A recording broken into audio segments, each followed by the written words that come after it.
So let's get into it. I've made every single one of my clients cry. Telecoms, sales. HR is about creating environments where people feel safe. Are you asking me why social media just moves so quickly? What the hell's going on with the bank? Can we move on? It's not something that I want to put out there. I will put it out there. Good, 1, 2, 3, and you're in. Welcome to our podcast. Thank you for having me. Podcast. I hate the name podcast because podcast puts in my brain listening to it in your ears rather than visually viewing it. I've been using the word vidcast for people and they're like, well, what are you doing? And it's like, yeah, vidcast doesn't. But podcast doesn't fit it either because podcast back in the day was you listened to a podcast. It was. Where did it come from? What pod?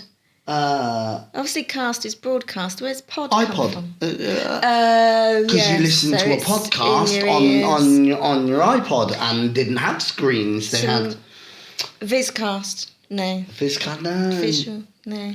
No, and then videocast doesn't fit, and it's like it's just our content. There you go.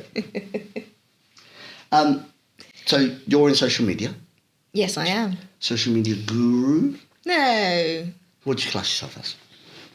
I don't like the terms guru, expert, that kind of thing. Enthusiast. Because, yeah, an enthusiast. Enthusiast is sort of 'Cause every reasonably day's a- knowledgeable-ish person.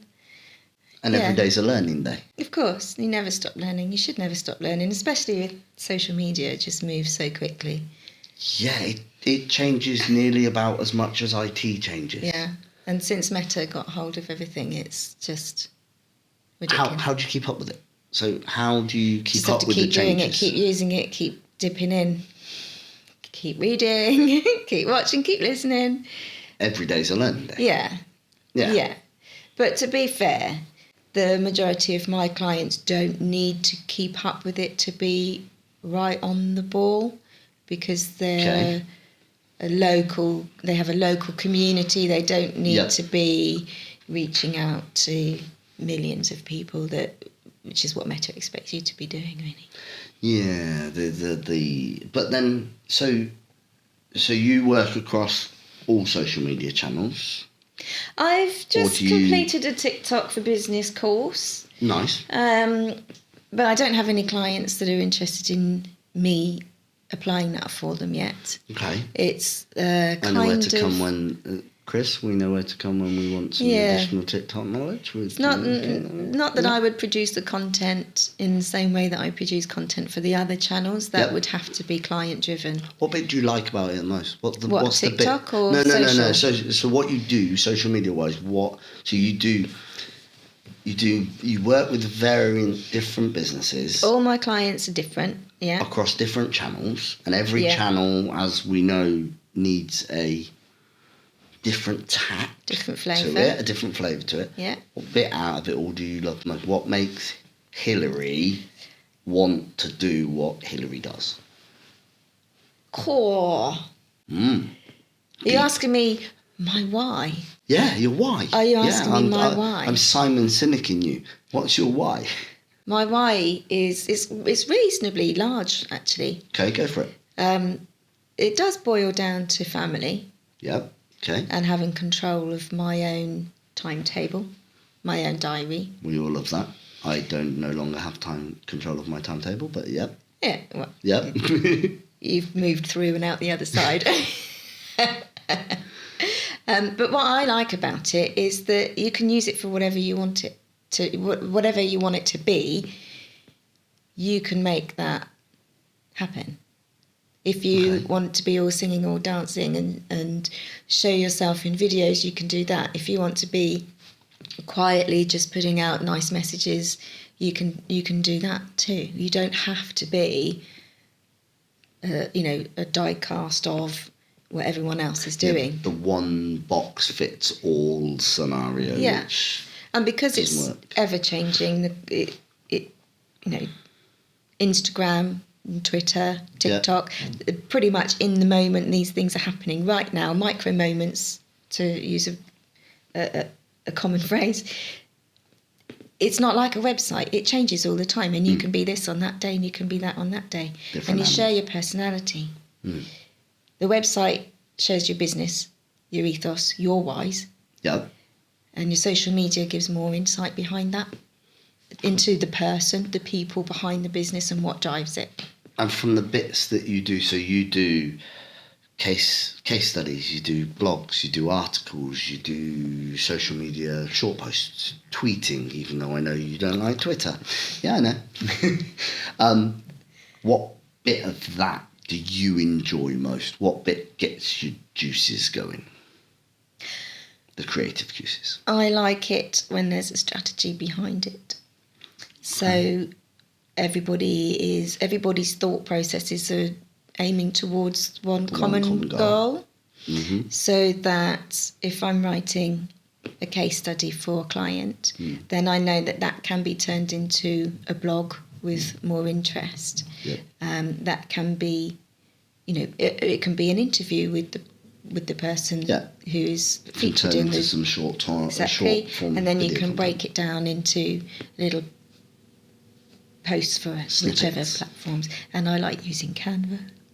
Do you like Canva? I quite like Canva, but I always say I'm not a graphic designer. Yeah. But when a post requires an image to go with it, then I'm quite happy to dip into Canva and do that. So it's nice when it is best when me and my client know what we're both doing. Yeah. Yeah. And we're both doing it at the same time.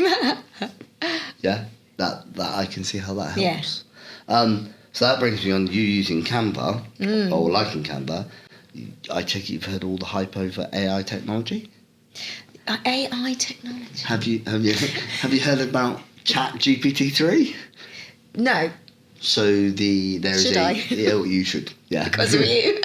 No, not just because of me. So AI technology. There is a company called OpenAI who have produced a website that you can go to, where the AI has been trained on, as I found out this morning actually, because I was talking to it this morning, all data that is on the internet and available, I should say, available from 1800s to 2021. Can I interject? Yeah. Is this the program where you can say, write me a post about being lonely? Yeah. And it will write it all for you. Post. I have seen it. I shared a video on my own social media to say, think. Yeah. Yeah. It's so I've had lots of back and forth conversations across social media about it, because when you play with it, it's quite scary. As in, because it's got so much information in it that it can pull on. I did something random the other night and writ using the King James Bible. I'm not religious, but the King James Bible and Darwin theory. Tell me where you feel humans came from. And the stuff that came out of it was a little bit scary. I posted, or I'm just about to post actually, an image from a ChatGPT, where somebody asked it, how do you kill or destroy AI? To which the answer is quite, if you read between the lines, it's quite dark and it's like, ooh. That sounds like a good movie. But the reason I mention it is because lots of people are now using it to write their content for them, and there are lots of ethical conversations about having an AI write a piece of content for you, which is... So there are the sides I've seen is, you're having AI do it for you instead of doing it yourself. But then you employ a social media management company to do it for you, write blogs, write stuff. So I'm in effect the artificial intelligence. So you're in effect the intelligence. So they can't use that argument, but then there is the argument of using it and trying to either pass it off as their own, or there is now the argument from creative people like yourself that are going, oh shit, that could take our jobs. Whereas I'm more of the thinking of, it's a tool, much like you would use Canva, and that's why it picked in my head to get an image and set up an image post. A tool is only as good as the person that's actually using the tool. It's not going to take my job. No. It's not going to take my job because I'm in my position because of a relationship that I have with the people. The bespoke personal in the touch of businesses. the relationship, rather. Yeah. Although it would take, I can see it replacing, not taking the jobs off, but replacing those that white label stuff, that don't write their own stuff or write their own stuff for their own clients, or do you know what I mean? That sort of thing. I can see it replacing that, because as a business owner, if I was, I don't, you do our social media stuff. So, but as a business owner, if I was working with a company that was white labeling stuff, I'd say, oh, why do I pay them the fee when I can get a robot to do it, but So- potentially free for me, and then white label it myself? The personality or the person behind the decision to use a robot to write the content in that way, Yep. you have to think about what sort of person that is. They're clearly not wanting to invest their own time in social media. And the point of social media is a big clue in the name. It's social. Social. Yep. And as a person who's helping you manage your social media, do you not receive emails or WhatsApp screenshots going, oh, What's this? this What message about is this? in here. Yeah. I can't reply to this one on your behalf. It needs your input. Would a robot, would an AI... At the precise moment, the way it works, Do that. no. But then it's where AI technology goes, right? Your other half works in the industry that he works in. You know of AI and what AI can do in the metaverse and Web3 and so forth. It's whether it, I suppose, the question, the big question which nobody knows is, does it get to the stage where AI is sentient enough? Yeah, probably. Tech industry that we work in, or that I work in, is AI is all over the place at the moment for everything. They're trying AI art, AI writing your content, AI building your avatars, AI building your videos. One of my team showed me a video the other day that they built in AI, and you could not tell it wasn't a real film footage, as in of a real street, and it was as though a camera was going down the street and through the back alleys of a street, and you could not tell. He showed me 2 videos and he went, here's 2 videos, which one's real, which one's fake? I looked at them both and I'm like, that one. And it was just pure gut feeling, and he's like, neither of them, both done by AI. And it is like, it is, you can't, you're looking at it like, geez, it's like scary. But how practical is these sort of applications to the general business person in Oxfordshire? To your SMEs? It depends on the industries that they're in, I suppose, and what they're going to use them But is for. it like when the Tesla car was released, and let's wait until they do a Renault Clio version before it's really useful? So yeah, I mean, it's one of those that with any technology, they come out with the big, wow, this is blah, and then you have to find and wait until it filters down and how it filters down.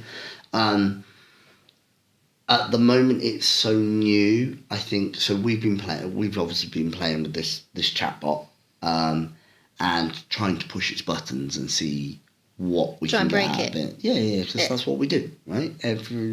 We're taking on a new piece of software at the moment. We're looking at a new piece of database software, and I was talking to the sales bloke, had a sales bloke on a video call, and he was like, oh yeah, you want to try, how long do you want it for? And I was like, as long as possible, because we like to break stuff.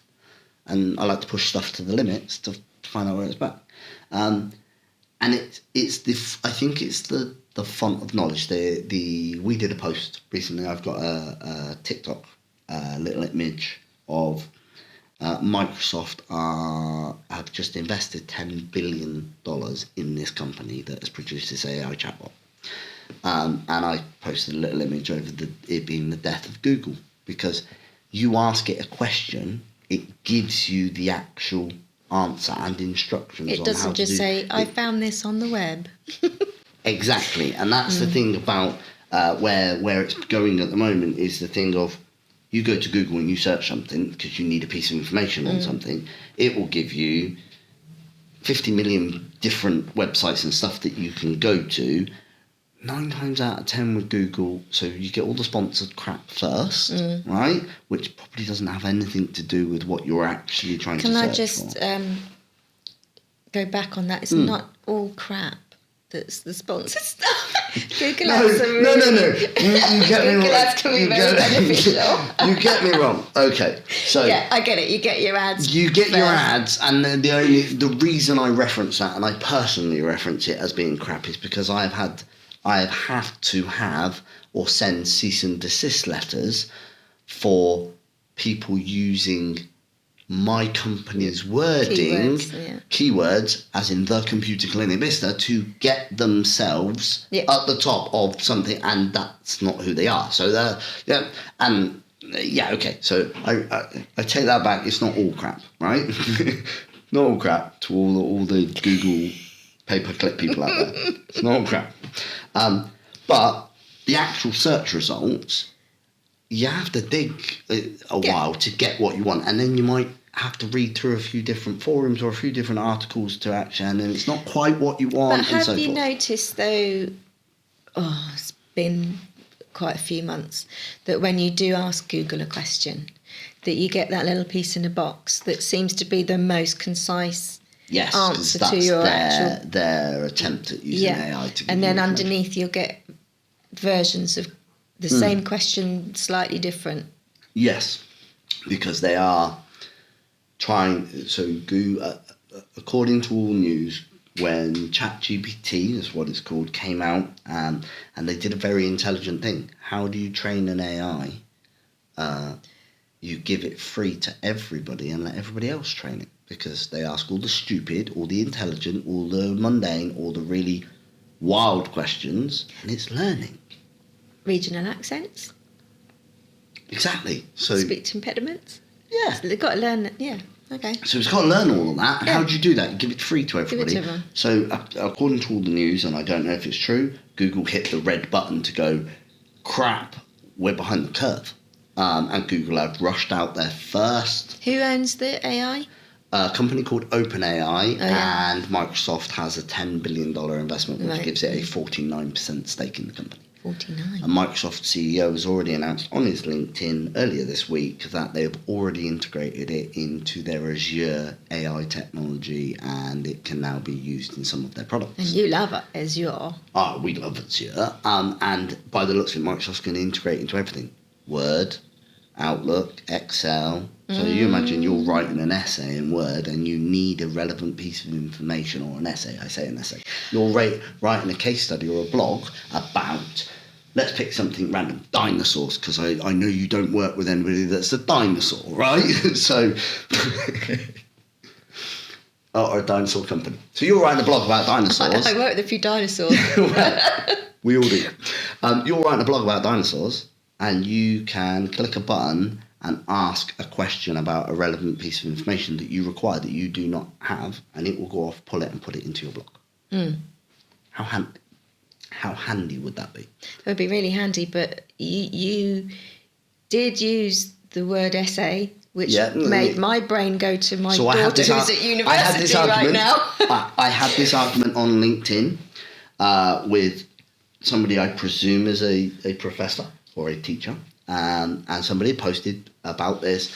Do you think it's good? Do you think it's not good? Should you use it? Shouldn't you use it? And they come on, it shouldn't be used in the academic forum because if people are going to use it to cheat and write essays for them and so forth and blah, blah, blah, blah. My argument to this is our education system is broken the world over, because we're still educating people on education of 100 years, right? Which doesn't work for majority. My kids, I have 2 children, and guaranteed by the time they get to time to go to college or university, AI technology is going to be ingrained in their everyday life, because they're already technologies ingrained in their everyday life, and they're quicker on stuff than we are, right?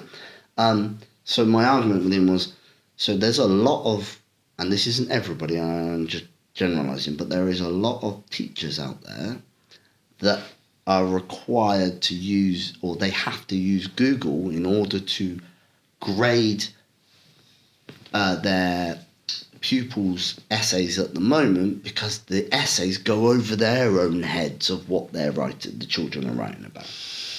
And everybody went, when Google came out, everybody's gonna use this to cheat and do this and do that and do. Do you get where I'm coming from? I get where you're coming from. I couldn't necessarily agree with your sentiment that the teachers aren't that great.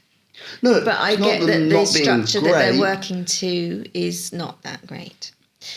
Exactly. That you get the teachers that I've probably got 2 teachers in my entire life that made an actual impression on my life of stuff that I remember and it inspired me. Mr. Butcher. If you're using Google to write an essay, there's the plagiarism thing. 100%. And there's checks that you can do on that. 100%. If you're using the AI bot to write something, they are now putting essentially digital watermarks in so that I was going to say, if you couldn't tell the difference in those 2 streets, how can you tell the difference in the writing? But there is ways and means around what they're putting in, because this has been the outcry, they're putting in watermarks, digital watermarks, so that you can tell whether it was written by an AI robot or not. So yes, there is that problem of it, but really and truly the way in which kids learn, or children, or pupils, not kids, because we talk college and university and so forth, the way they learn now is a bit archaic anyway. So if you could go to a system, because of the data set it's been fed so far, if I can go to it and go, okay, here is and I have done it actually, and I'll tell you in a moment how I did it, but if you can take an article, right, an in-depth, large article, and you can throw it into this AI and go, paraphrase this down into bullet points and the bits that I need to know, you super fast learn information that you haven't had to sit and read a whole. So I threw the GDPR guidelines into it. It's 93 pages.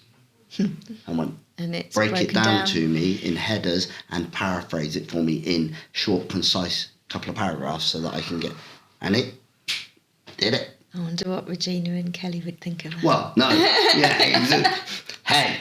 But it allowed me to absorb a piece of knowledge rather than reading. I already know that because I've read the 93-page article like 50 million times because of what I do. But it allows me to absorb the information at a higher data rate. I'm getting technical. But it's restricted information, contracted information.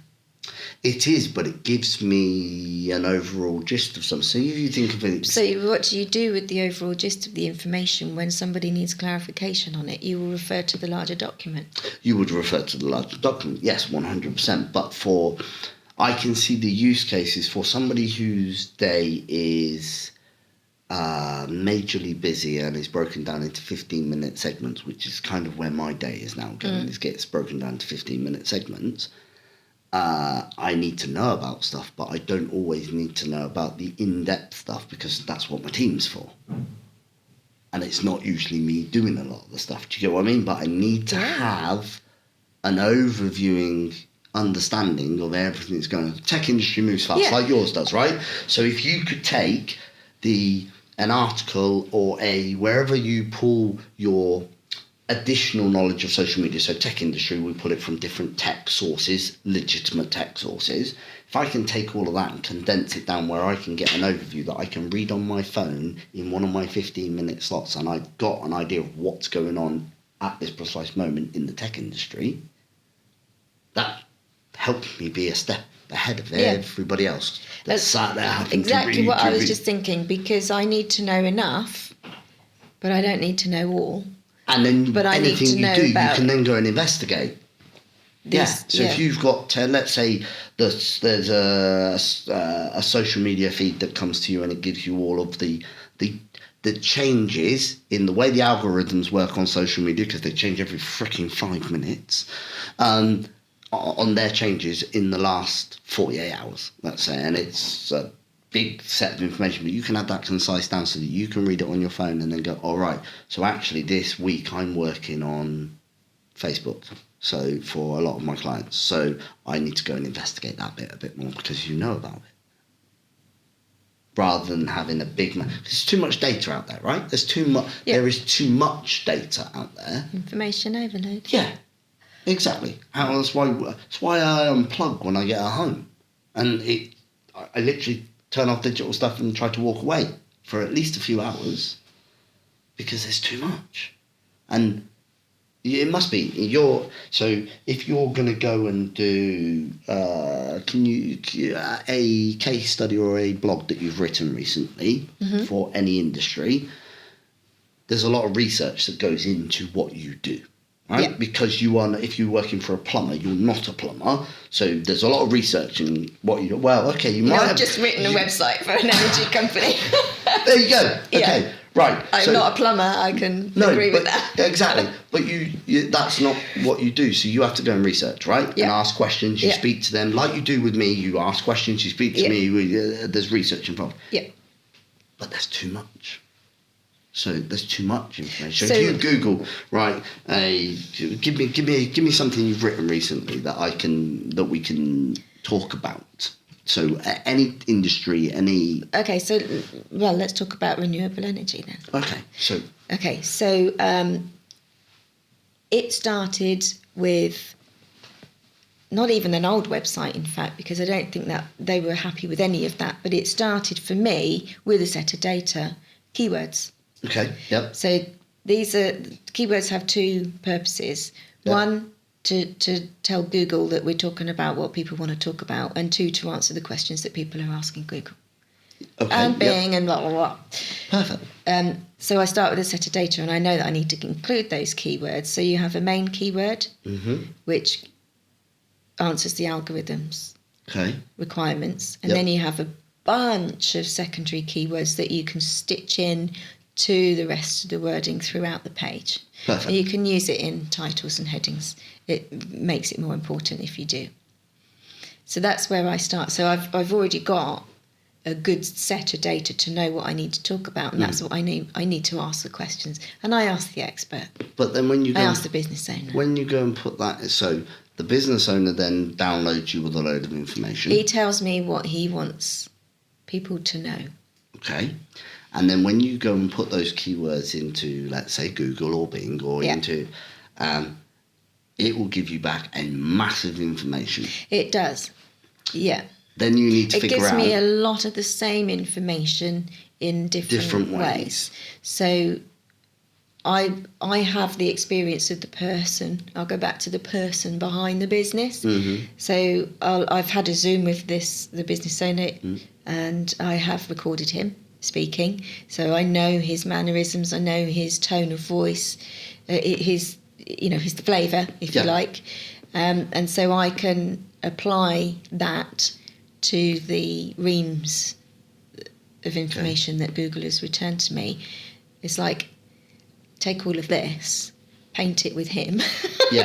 And you've put it on the website. So put it on a document, send it to the client, and then it's not all me. It's a partnership. It's a symbiosis, right? It's a partnership. Yeah.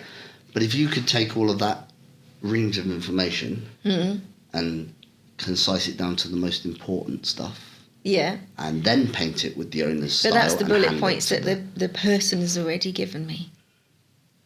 No, so if I'm the one who wants to expand on the stuff. Yes. But in order to expand from the bullet points that you've been given and from the data set that you've been given, the keywords that you're using, right? Any research you need to do, there's a ton of information that you have to read to, because you don't do plagiarism as in, that bit's about this, I'll cut that bit and put it here. Absolutely not. You have to understand it. So I guarantee, how long have you been going to business now?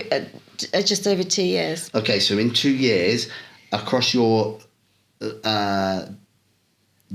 variant client set, I guarantee you have a lot more knowledge now about random types of businesses that you never had before. Yeah, short term. Yeah. But if you can take that mass amount of information that you have to research and consolidate it down into a more concise research chunk for you, would that not make your life easier? Yeah, I suppose it would, and I'd be daft if I say it wouldn't. I can clearly get the vibe.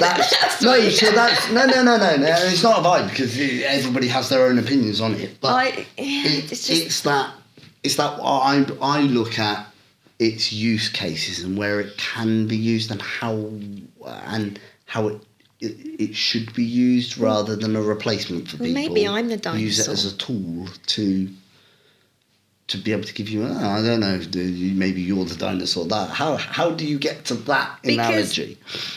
Because that's too much tech for me. I'd rather speak to a person. Thank you very much. Yeah, but then we go back to the thing of learning to talk Hillary, right? But that's why you do well, is because you do talk to the person and you give that you are not a robot or one of the big larger organisations which tries to fit people into a box. Yeah. Why we get on so well is because you don't try and fit me into a box. Not that you probably would be able to. But that, do you know what I mean? Herding kittens. You heard it here first. Herding kittens, yes. Okay, I'll take that one. I think it just needs to be, my opinion on it is it needs to be used as a tool more than anything. Much like you'd use Canva as a tool, or you would Google use itself. Google itself. Or I've been using a site recently called Ask the Public. Answer the Public. Answer the Public. I've written that down. Look here. Answer the Public. Yeah. We were doing it today, and it's like that. Even the basic level of it, not paying for it, just going on and throwing a keyword in and then getting. It's like, and just that it shows me in really strong orange. Oh, lots of people are asking this question. Why this? And it's like, and then you click on it, and then it gives you the search results from Google as well. And it's like, that's kind of cool. I didn't even know it existed until 2 weeks ago, 3 weeks ago. I didn't know it existed at all. And I'm like, we were playing with it. I'm like, well, this is kind of cool. I like this. It's. Yeah. But that's an aid or a tool, right? Yeah. It's the same way I'm looking at it. Yeah, because so I'm writing, let's say I'm setting 6 months of blog titles down for you. Yep.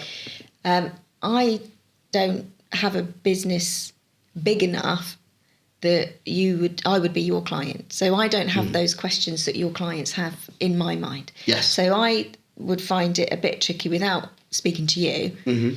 To think of 12 blogs to write in those 6 months. Although you could use ChatGPT, because I could use that. I could phone you and say, who's been on the phone to you and what are they asking? Because that's the most. Who's been on the phone to you? And what have they been asking? Yeah. Because that's the most genuine that you can be. Yeah, because it's actionable. It's real life. There's a great book, Marcus Sheridan, I think is the author. They Ask, You Answer. Yeah, I've heard the book, haven't read it. Really good. And what he says is, write down everything that people are talking to you about in your business.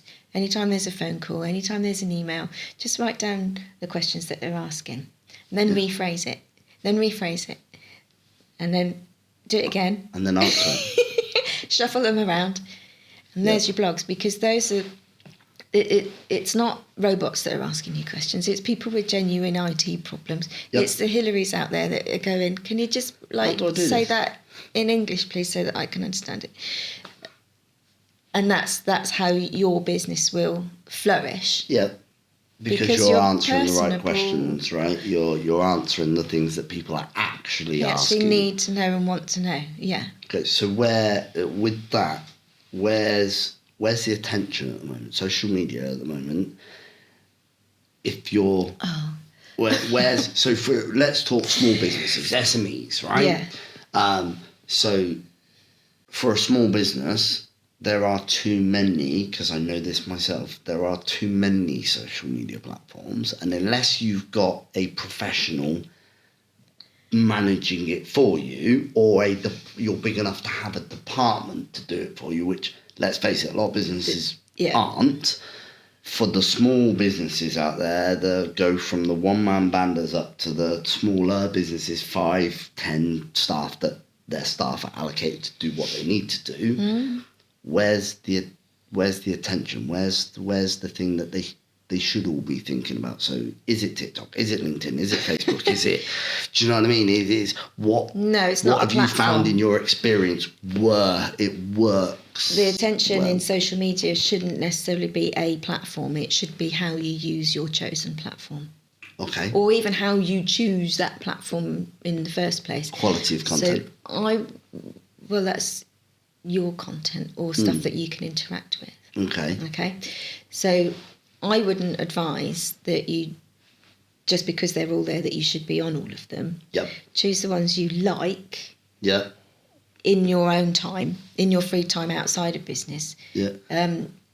Choose the ones you like and then consider, do they have an offering for, if you're What you B2B. do. Yeah. Okay. And then you really choose the ones that you can interact on and that you will use. That goes back to what we were saying before we started filming about you're a different animal depending on the platform. When that you're on on. LinkedIn, you're in your professional head, and when you're on Instagram, you're waiting for the potatoes to boil. Do you know? Waiting for the. Do you know what I mean? Yep. You're the same person. You're in a different mindset. Yeah. Definitely. But the thing about, and I'll say it again, social is social. Yes. So Interaction. you need to be interacting. You need to be. What's the point if you're on Facebook and you've put out a thing out there and said, "Is this you? Have you got these worries? We can help you fix those." And then you're not interacting with and then anybody somebody in that asks you a sphere. question in the comments, Yeah. and they're left hanging. Yeah. Get that. That's actually going to do you probably a bit of damage, rather than focus on the value that's in the original post. Yeah. I get Because that. that's what we call broadcast marketing, where you put it out Throw there and you at let the it wall, go. Throw it at the wall and see what sticks. Or you put it on the telly, or you put it on the radio, or you print it in a magazine, because that's just broadcast. No one's expecting to write. answer. Nobody No. writes to magazines anymore, do they? I'm writing in response to an I read. Don't get that anymore, do you? No, I don't think you do. Social media is give and take. It's to and fro. It's forward and back. It's Social. You have to be interacting with people. Yeah. Okay. It's, yeah. So I take it there isn't a... So when you sit down with a client, a new client, it. that has got, let's say, no social footing whatsoever, right? So they've literally done nothing. Where'd you start? That's really What's- unusual, because a lot of my clients have started with a Facebook Badly. page. Yeah, and we all do. Yeah. Because maybe they haven't even got a website. Okay. Maybe that was how they were doing their business to begin with. Okay. So, and it's really rare that somebody doesn't have an idea of where they want to be seen Okay. on there. But a lot of people will come and say, I need to be on social media because everybody else is. Yeah. And Follow the crowd. you do need to be on social media if you've got a business, Yeah. don't you? Do Don't you? Do you? That's the big question. So do you or don't you? So we all are, but Some of us more than others. yes, practicing what we preach. But do you? That's the thing. Well, there you go. We might not use this bit, but that's the thing. You do really well, right? You're at a capacity, because Yeah. we've had this conversation off Yeah. camera about other businesses and having some more business. You're at capacity, but you're on LinkedIn. I'm only on LinkedIn. And only on That's LinkedIn. the thing. I'm only on LinkedIn. Yeah, only Yeah. on LinkedIn. Yeah. So, but then your business comes And I'm from the only on quality of what you LinkedIn do. as a profile, not as a company page. Yeah, even worse, not practicing what you preach. Not worse. Yeah. Not worse. Genuine. I'm a single person. I'm not a single person. I am a sole trader. Went to your husband here, sis. Yeah. I'm a sole trader, so Yeah. I'm the person who does your work. Yes. So I don't need a company page because I'm not a company. No. Okay. I'm yeah. a business, Yeah. but I'm a person. So Yes. my LinkedIn profile Is you. is what the you do. individual behind the Yeah. Okay, so this is where we get the crossover with how do you use a company page versus a profile. So a company is we, a profile is I and Yes. I am an I. Yes. So I don't need a company page. Yep. Same with Facebook, really, in that You don't need a company page for what you do, but then it's. Suppose if you have a personal Facebook, I take it, as in a personal family Facebook. do, and there's absolute that's firm personal, and divide. yes. And do you have a Hillary persona Facebook, as in Hillary one man band? So Facebook? no, I don't. Okay.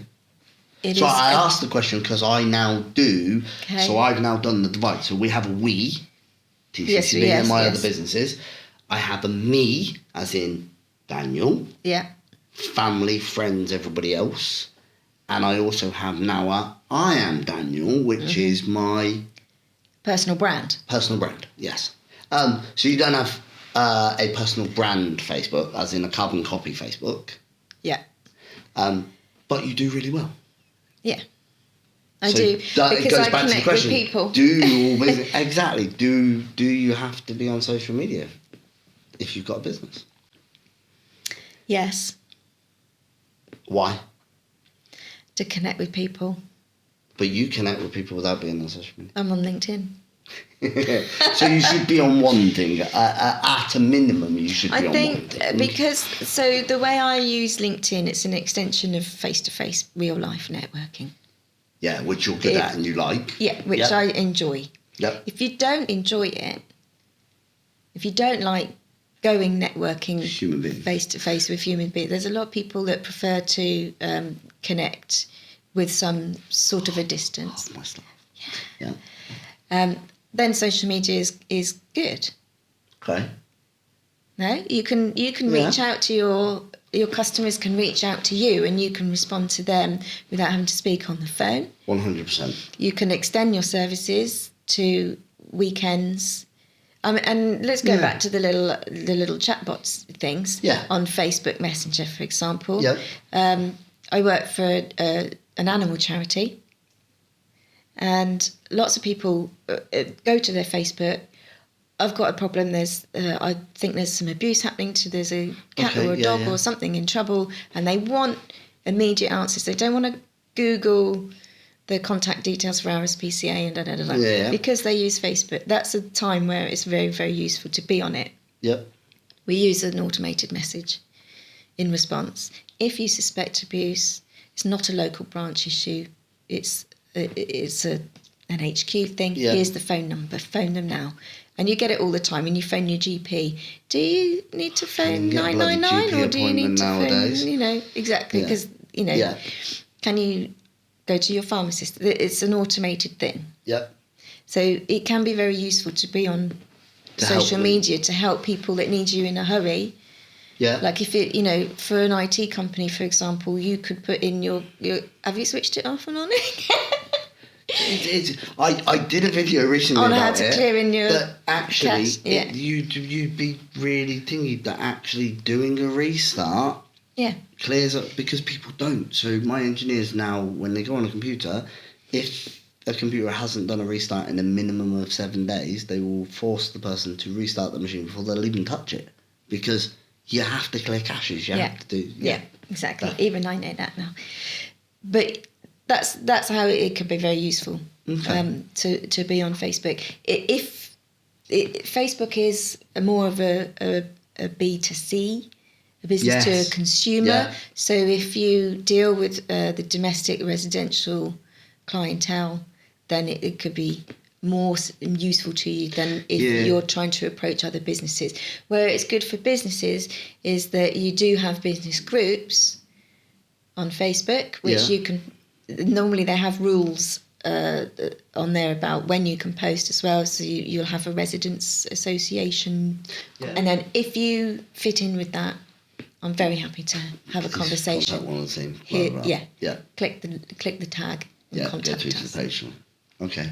So what about that running is our doing, own community page? that's what we call online reputation management. Yeah.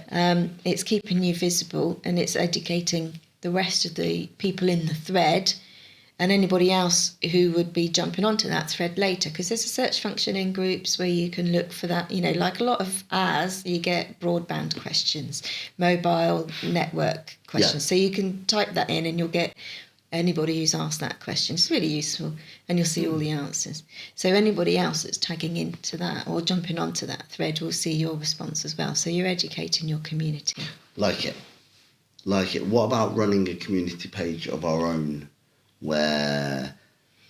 So I'm trying to think of an example. So that I know of a few local community pages which people go and ask questions about. So there is one for 3D printers in this area where they've got a community page, 3D printing page, and people go on it who are into 3D printing, and they can ask their questions, and they help each other with I got this one and it's not quite doing this, and so forth, and X, Y, Z. What about running one of those types of pages for a business? Good idea, bad idea. IT business, good idea, bad idea.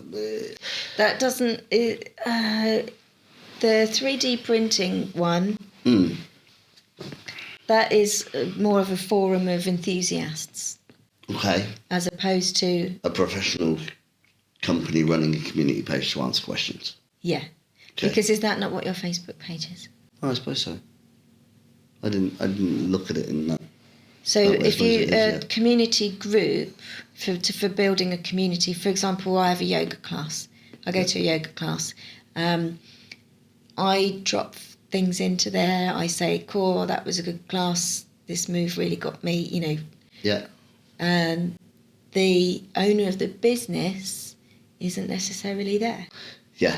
It's for the community to use. Yeah. And the admins to just keep an eye on. Moderate. To make sure, Okay. Yeah. Okay. And then occasionally, we'll drop in. Whoopsie, it's a client. We'll drop in a little, we're doing a masterclass on sleep, or we're doing a menopause masterclass. Because people have been talking a lot about it and that thing, and then it feeds into the information research gathering. Yeah. There are people on the Facebook page who aren't members. Yep. So you could have a Bicester Computer Clinic clients group. But bear in mind, they will talk about you. God, did Daniel? Oh my goodness. That's why it's not Daniel anymore. That's why that's why it's Beast and its own entity. I've got to the stage where I can call myself the more you're coming into the community, the less computer clinic it is, and more engineers' personalities. Yeah, maybe we won't go down that. Because remember when I first was introduced to you, and we were a client of yours, and I'd be like, I don't really want to speak to that person because he doesn't get me. Yeah, and it is about... And our business works on the same way as yours does. It's about talking to people. It's about the reason why we do. One of the reasons why I think TCCB does so well and has done so well over the years is that you will speak to an engineer for one. You don't just speak to an admin person. No insult to admin people. You don't speak to an admin person or somebody who's non-technical. But on the flip side to that, engineers are their own unique animals, and they won't always gel with every single person. Right. It's about... So in that case, a community group for clients could be very useful, because your Facebook page is open to anybody, potential clients. Community group is more for actual clients, and there's a closed group as such because it is for actual clients. Yes. And then so that can be part of your added value offering. Yeah. That they get access to the community group. And let's have them all as admins. Yeah.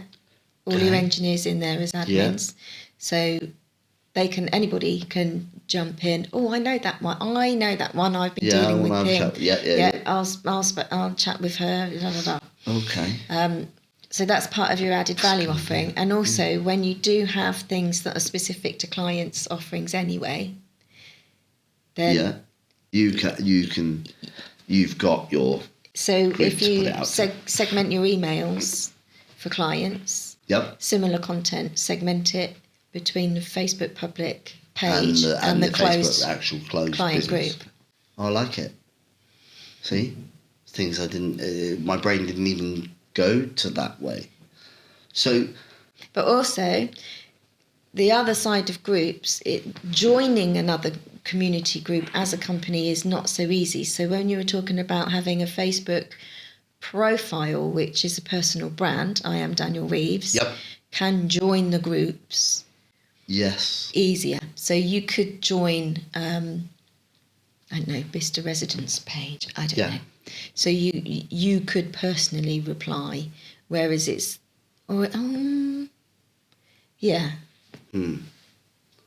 But with your brand, as opposed to Daniel husband and dad.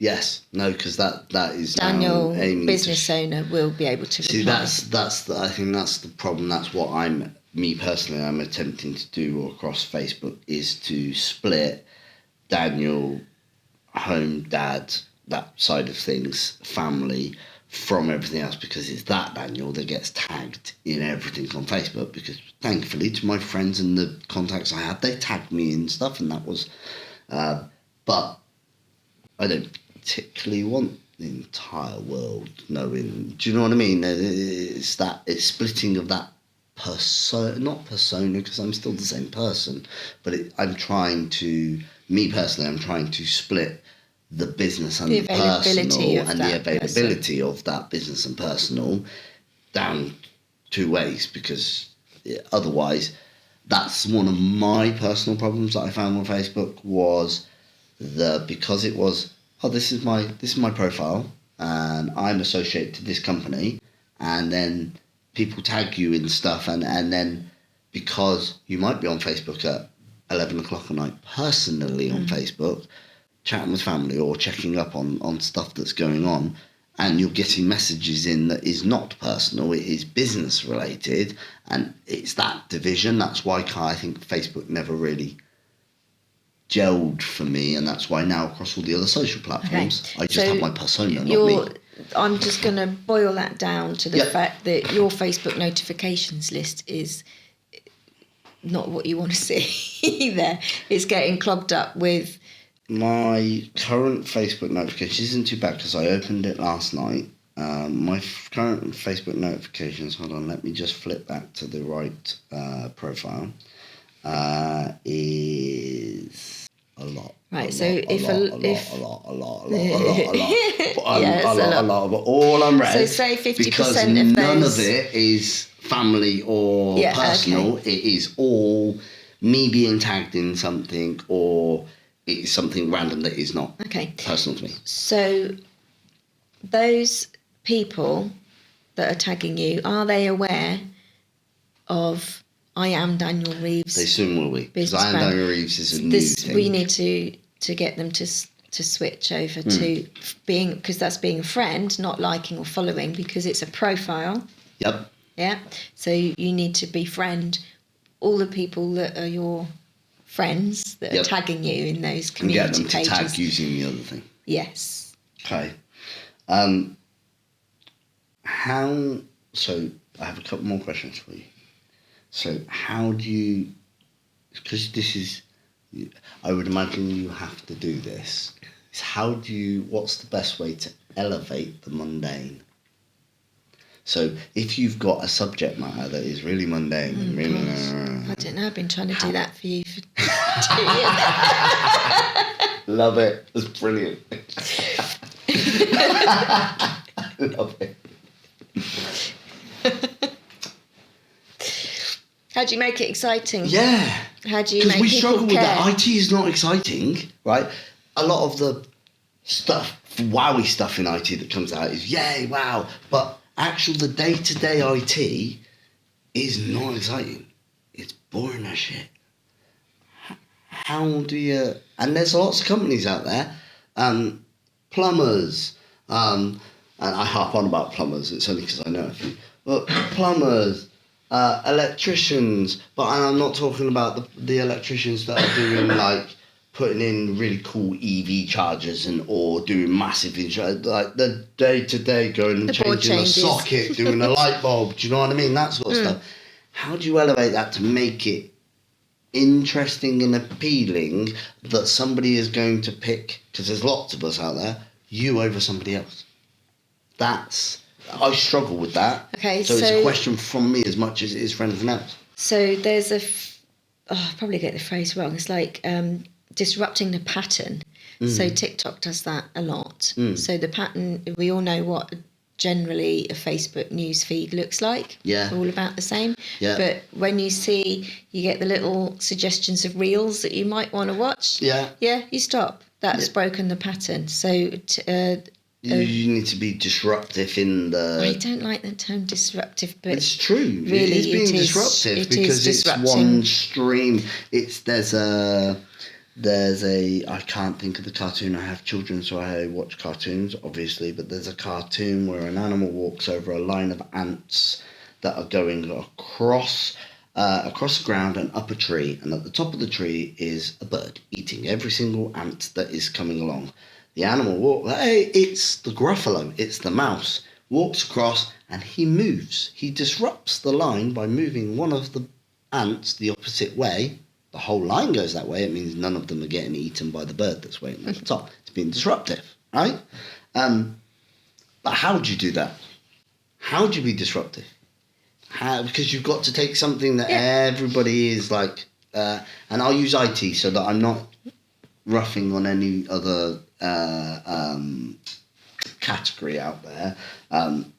So in IT, in B2C, so computer repair, breaking of screens, breaking of hard drives, need to make it spillages. Spillages is a big one. Spillages, love a good spillage. It's good when you can, because we can clean it. We can clean the spillage. Yeah. And 9 times out of 10, bring the device back to life, as long as we get it at a certain time. But how... Lots of computer repair companies do that. How do we take that mundane and make it not mundane to disrupt? So you get a keyboard and you pour Coke over it in a video. Okay. I'd just get a laptop, but yeah. Okay, yeah. Whatever it might be. Right, Maybe it's one that's actually going to be recycled so you're not actually damaging something. Yeah, there are different ways of presenting it. TikTok likes to try to disrupt the pattern. This is my own musings on this platform, by having these captions, and the music and all the different filters and things that you can use on it.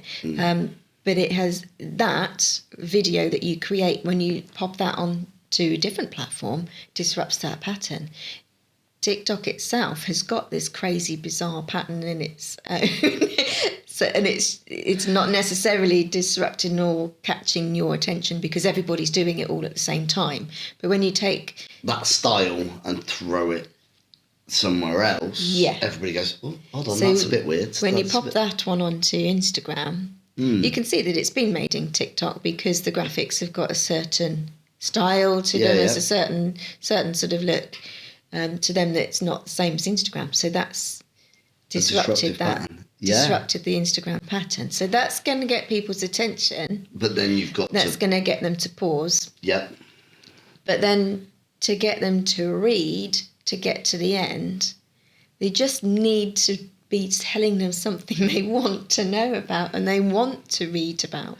Because go back to quality. With the best intentions in the world, if I haven't got that problem, if I haven't just spilled a fizzy drink on my laptop, not going to care about it. Unless it's funny enough. I'm going to register, they can fix that. But I'm going to register that it's something you can do, but I'm not necessarily going to read all the words in your post. No. I'm not necessarily going to watch the video to the end, but I'll register it. Okay. Yeah, I get 2 you. seconds. Yeah. It's just 2 seconds. Okay. So if you want to be disruptive, be the IT company that takes a hammer to it. So I used to have, I don't know if you were ever there, so at the networking meetings that we have been to over the years. Yes. Were you ever at any of them where I would stand up to give my pitch and I would throw a hard drive or a laptop over my shoulder? No. So it got the attention of a few people. So I'd walk in with an external hard drive and it'd sit on the table and then I'd get up to do my pitch. and I'd literally start the pitch by throwing it over my shoulder, and it would hit the ground and shatter into pieces behind me, and everybody would go, and I'd go, have you done that with your hard drive? Felt like doing that. I felt like doing that. Or the laptop was a good one, because it would be, have you ever felt like doing this with your laptop, and literally throw it over my head and it would hit the floor behind me? Yes, it was a recycled one. It was not it was not my own laptop. And everybody go, huh? Oh, I'm paying attention now, because you know yourself, when you go to a networking meeting, there's a certain point that you go, filter on, and you're there, but you're not paying attention, which I suppose is the same as what you were just saying. It's the disruptive bit of it. Yeah. Yeah, I've now got your attention. Let's put it in the context of a networking meeting. You've got a big round table, you've got 25 active members around the table, and you've all got to deliver a 45 or a 60 seconds pitch. Yeah, elevator pitch. And you'd stand up and you say, I'm so-and-so and I do this and da-da-da-da-da, and I'd like to connect with so-and-so. Thank you very much, I'm so-and-so, and I sit down. The next person stands up and says, everybody stand up and close your eyes. Yep. Yeah, that's like, hold on. Well, hold on. Yeah, it's the disruptive nature of it. And then the next person, I guarantee, will go, oh, great, I've got to follow that.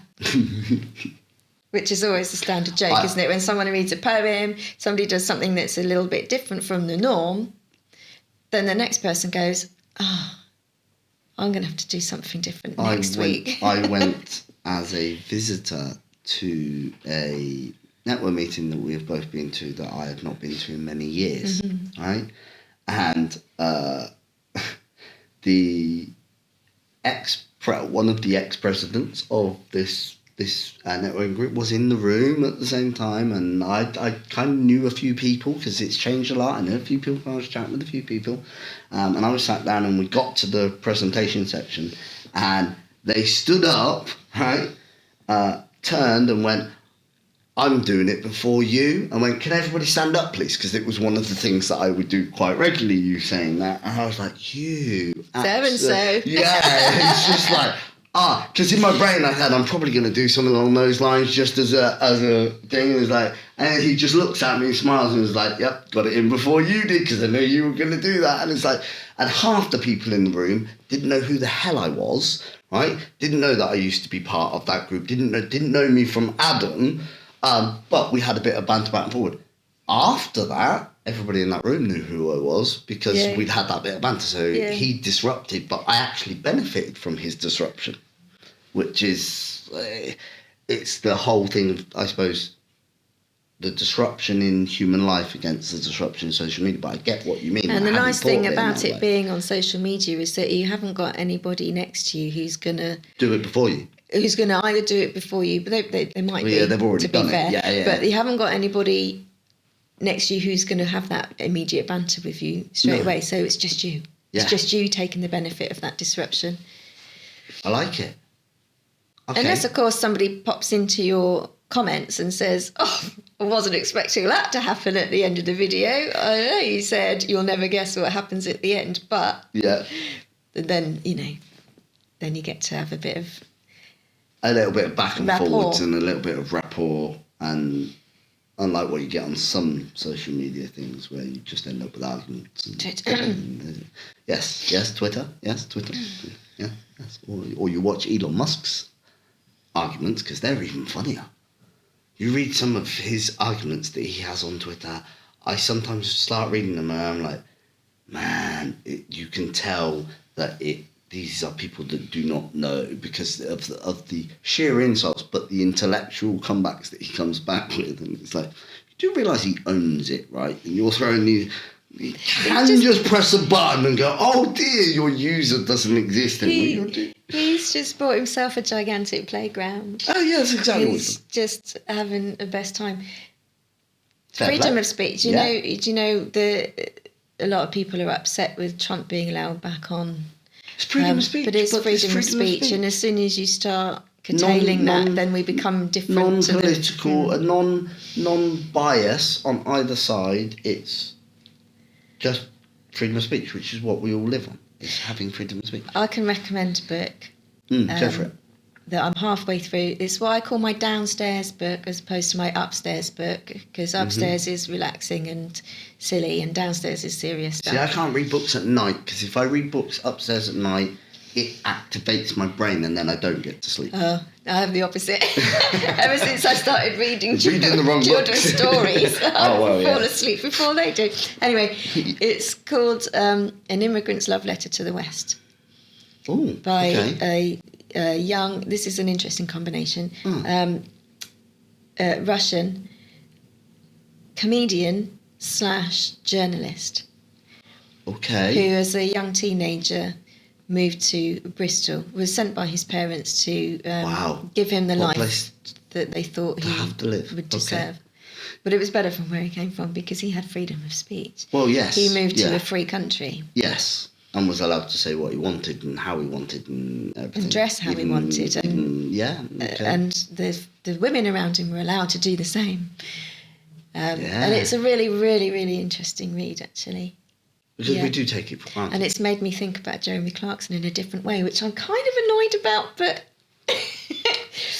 it's opened my mind. Freedom of speech. Yeah. It's that I think we've gone too far down. My personal opinion is we've gone too far down the everything wanting to be controlled and has to stick to a narrative. And if it's not a certain narrative, then you're seen as the black sheep. Clarkson has always had a mouth on him about everything. Yeah. And you don't have to read his articles or listen to him if That's you don't my want freedom to. of choice. Yeah. Yeah. But you don't have to if you don't want to. It's not being forced down into it that you have to. So. But when it's in the opposite and saying you may not speak, Yeah, we're not allowing anyone to hear you. But that's wrong because, in my opinion, that's wrong. Everybody is freedom of speech in our country. We are allowed to say what we want. Everybody has an opinion. Doesn't mean you have to listen to it. Doesn't mean you have to agree with it. But it is their right to have that opinion. And should they be fearful of their jobs? No. Because Clarkson might lose the accent. Yeah, so I've seen all over the papers. Yeah. And it's like, so journalism back in the day was, I watched a video from 1995, 1992. Or, yes, it was an American TV news thing, but they were just calling it as it was. There was no political bias. There was no... Do you know what I mean? They were just reporting the news. And in comparison to the way the news and everything is reported and done today, you can always tell what paper or what newspaper or what TV channel leans to what side of what political bias, depending on what... It's more obvious in America with the way they are than it is really in the UK. But you can still do it in the UK. You read newspaper and go, oh, yeah, they swing... Yeah, they swing more that way. Well, this is where we should be able to rely on the BBC for being completely unbiased. We should. Can we? I don't think, in all honesty, we can rely on any news outlet in any form to be non-biased. And so using the news as an example, there's a lot of sort of sensationalism there to grab your attention from the news. Clickbait, but in a different way, because it's not on. It's that headline that actually is. I love a bit of clickbait. You'll never believe what they look like now. That's what I'm saying. You're one of those. But it is, yeah, I get it. But it's the world is it. So we are of the same era, right? So the world is a lot different place now, and this makes me sound old, and I don't mean to make either of us sound old, but the world is a way different place now than it was when we were in our early teens. You're the dinosaur. I'm the dinosaur. It's what the grey hairs are about. No, it's true. It's true because we didn't know. We didn't have all the information. We didn't have the instant communication. News notifications on our wrist. On your wrist, yeah. Or so I watched a thing the other day where they was talking about where are we going? Where's the future? Are we going to end up being cyborgs, right? Like all the futuristic sci-fi. All the teachers will be AI. We already are. Because you get lost limb syndrome if you haven't got your mobile phone. I don't remember phone numbers anymore. I had 2 numbers in my head. Oh. I remember as a kid remembering tons of numbers. Yeah. I don't remember them now because they're all here. Yeah. But we rely on technology more and more and more in everything, in every walk of life. So this that we to are... me is a safety concern for my children, in that she's run out of battery. In fact, the younger one got on the wrong bus after school and ended up in a village far away from where we live. And she said she was able to phone us, actually. She had a mobile phone with her. Okay. 1% battery. Mm-hmm. So, are your... Then what? Can you remember the phone? Can you remember your phone? Bearing in mind that us being like the new technical digital age family that we are, I don't have a landline. I don't have a landline phone number. Nor do I. Can you remember Mum or Dad's mobile phone number? Nope. Off the top of your head? Nope. No. Nor can a 16-year-old who's got off the bus in the dark in a village she doesn't know. Can I phone. Can I give you a few things around that? I check her pockets every morning to make sure she's got a little power bank. So I was going to say, are they Apple users for one? Are your kids Apple users? Yeah. I've seen the Apple Watch on the wrist. So the MagSafe Apple battery power bank is one. Apple AirTag. So because if she's got an Apple AirTag in her wallet or in her, a chip in my you will know where she is. Well, it's not going to the extreme of putting a chip in your door. Put a chip in a dog. But if exactly, you do put a chip in a dog so that when it's found, it knows. But not so much. But to find them, it's a concern for me. I have 2 kids. I have a 6-year-old and a 3-year-old. Okay. That's your solution. My solution was, okay, you find a person in uniform or a woman with a child, and you go to them and you say, "My name's Emily and I'm lost." Yes. Okay. Okay. Yeah. And then so we've got a little song. Okay. With my mobile phone number in it. So she knows the song. Okay. She can remember my mobile phone number. Okay. So I'm going back to the people side of things. You're doing the tech solution. Yeah, no, it's interesting because we're both of the same era and we both look at it in a different solution for the same problem. Whereas yes, I'm tech and I'm tech oriented because that's kind of where I go with tech. But that was that process or that advice or that way that you do it is not foreign to me because that's the way I was brought up. Yeah. That was the way I was brought and it up. worked to do that. really, really well, and it can still work really, really well now. It doesn't need to be replaced by tech. They can both work really well together. Yeah, Hence 100%. the social media being the tech side of reaching people and the social and the human social side of things, interacting with those people. Do you knowing your field and where you work in, then you will know your contemporaries in your field. Do you see that that part of it is lost with a lot of other social media companies, social media management out there? Do you see that because it is tech and social, so it's the personal touch as well? This is why do you see that's lost? This is why I don't manage people's LinkedIn profiles. Yep. To the same degree as I manage their company pages, because it's that's more personal. you. That's your voice. I can't be your voice to that degree. 100%. But you can educate me on your company. Do you see it missing, that's missing within your industry? So do you see that as one of your unique selling points because of that? Because I've spoke to lots and... They'll do your long form posts for profiles. And no, it's not just that, but it's that. So we've worked together for a while and I work with you out of choice. It's not, there are lots of options out there, but I work with you out of choice because there's the personal touch, because you will hinder me and go, not hinder me, hound me. She will hound me and go, I need this. But because of the personal, the the personal side of it, the human element of it, and that proves it from the two solutions that we came up for the same problem. Whereas I will go technical, you go more human side of the solution. Do you find in your industry that that's missed from a lot of, let's say, your competition? Not that it's competition, but do you find that it's missing from your industry? I can't speak on behalf of what my competition choose to do I do it all and the how they time. choose to work. But when I speak with my clients about how we would like to work together, how I would like us to work together, I'll do one side, but you still need to do a bit of the other. Does it feel fresh to them that they've not heard that before? I think a lot of the time it doesn't happen. And I'll be honest, a lot of the time my clients go, oh, good, she's doing that for me. Don't they?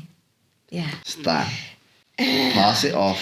And that's done, take my mind off fantastic. it, and That's it's done. And part of my service is to relieve you of the time spent, because as we know, we can go down rabbit holes. Oh, 100%.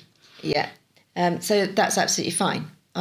That's what I'm here to do. Okay. But I will always say it works best when we work together. Yes. And you still do your bit and I'll do my bit. And regular human conversations about where you are, which is what I lack a lot of the time. Where I can do both sides of things. In fact, just yesterday, and I'm going to my WhatsApp group with the client, and I always, the nice thing, I'll say something nice about Facebook pages at the moment, is that you have a new profile style of interacting with the platform. Do you? As a page. So you have your home bit, and you can comment as the company a lot easier these days.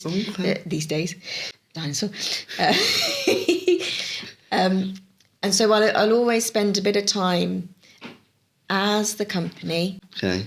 It's a rolling thing, so not all of my clients have got this capability at the moment. Clinic does. Looking through the newsfeed and seeing if, there's a notification, for example. You get your own set of notifications for the company in that respect. And this client here is a group, a WhatsApp group called Family Cycling UK. Okay. And somebody very kindly responded with a tag for the company when the question was asked, I've got a mountain bike, I want to go, but I want to take the child with me. Right. I don't know which seat to buy for the child. And somebody's tagged in the company. Oh, nice. Yeah. And I was so proud of this. I took a screenshot and sent it to the client and said, I'm rather pleased with this. So Fever Star Seat UK, if I can name the company, I think they're absolutely smashing. We don't mind name dropping. Front-mounted, forward-facing, EVA foam, saddle-style bicycle seats for children. Okay? Okay, yeah. They're really, really, really good. And I was able to, as I was saying about online reputation management, thank you for the mention, tagged. Yeah. Yes, we can do this. Here's a link to the website, free delivery in the UK. Just a UK group. And then I went one step further, pulled out a customer's posted video of them doing some mountain biking with said wee child on the front, and posted that as well, and went, this is a nice video from a customer. So all in one, all in one, just from a single tag in a thread of comments. And there were some others. Nice. I like it. But that just a bit of personality, a bit of what do they call it? UGC, user-generated content there from a video that I was able to share. And they didn't have to do it. In the meantime, they're running their business. They're working on their business, and I'm just in there. Yeah, doing a little bit of that's So that's if you the had human to give, touch. If you had to give like one piece of advice that all small business owners should be doing, what is it? What's the thing that everybody should be doing? I do it a lot when I'm doing stuff on IT, and it's like in my field there's tons of crap that people should be doing that they don't do. But like a big one for us is people need to do their bloody updates, right? How many updates you got on your machine that need to be done? On your laptop that is sat to the left None. of you? Good. 0, because Brilliant. sometimes when I go to switch it off, it says I'm doing update and updates. shut down. Brilliant. Perfect. I couldn't that's tell a you big about my one. plugins on the Yeah. We won't even go there. But yeah, so if you had to give, for the small business owners so there are, and I talk to these people quite a lot, there are small business owners that can't afford to have a social media manager. They can't afford to have IT. They're not at that size, but they still want to grow. They still want to be able to like put their right foot forwards. And Okay, so and what at should some they do? point, The one thing that they should be doing. yeah, what's the one thing that they should be doing now at the moment this year? They need to be clear on what they actually want, what their goal is for their business, and why they actually want to do that. So we go right back, start with why. Go back to the why. Start with why. And then do what you want to do. Really? Yeah. Because if you don't want to do it, you're not likely to. You're not going to get any enjoyment on it. You're not going to put any effort into it. You're not going to say it's networking. You're not going to be bringing other people into the networking group with you. You're not going to be telling people, oh, yeah, that was really good. Why don't you come along? So you're not going to be useful, give and take there sort of thing. And and the same. So I can't say everybody should be on Facebook. Everybody should embrace TikTok. Okay. But I will say maybe they don't even have a website. If you don't have a website and you've got a Facebook page instead, maybe you just make candles. I don't mean just make. Maybe you make candles at home, and you don't need a website. Your Facebook page does that.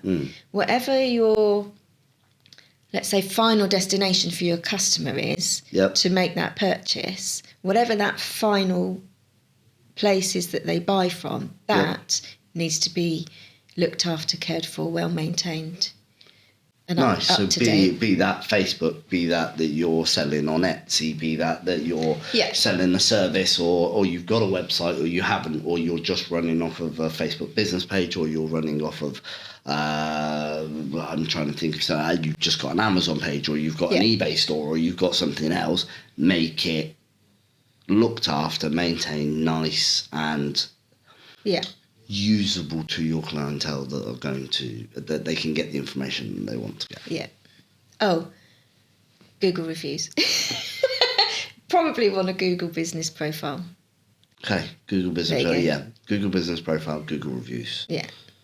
Okay. That helps a lot, because you've made me think about stuff that I don't think about. And that if you're making me think about it, it means we can make other people think Everyone about it. Everyone can think about it. That's the idea. So the whole idea behind this whole premise, this whole thing that I'm doing, is to try and... So I say it in email. I said it in email. I think I sent it to you in email, and I say it in emails when I'm talking to people about asking them to come on and be on my podcast, which I've had one person refuse because they were like, oh, why do I want to do that? And what gain are you going to get out of it? And it's like, you're not for me. I'm literally not doing it with any expectation of gain. It is that thing of I'm privileged enough, or I have been privileged enough, or lucky enough, depending on how you look at it, that I, over the last 20 years of being in business and 14 years of running my own businesses, have got to a stage where I've accumulated a lot of knowledge on stuff, and I know a lot of people, as in it's one of those, it's not what you know, it's who you know. Yeah. And there's lots, I sit every week with businesses which are like, some of them can't afford my services, and that's fine, there are businesses but they could really do with my services, and I haven't got the bandwidth to give it to them and give it away free and so forth, because that's not what business. But I can do stuff like this that can give at least snippets of information to people and usable, actionable stuff that they can actually go, oh, all right, that made me think of doing this. I can go and do that. And it might give them a step up, might give them a leg up. That's kind of what we're trying to do. So thank you very much for coming and helping and doing that, because it all puts forward to good karma in the world, and good will come back to us, right? Yeah.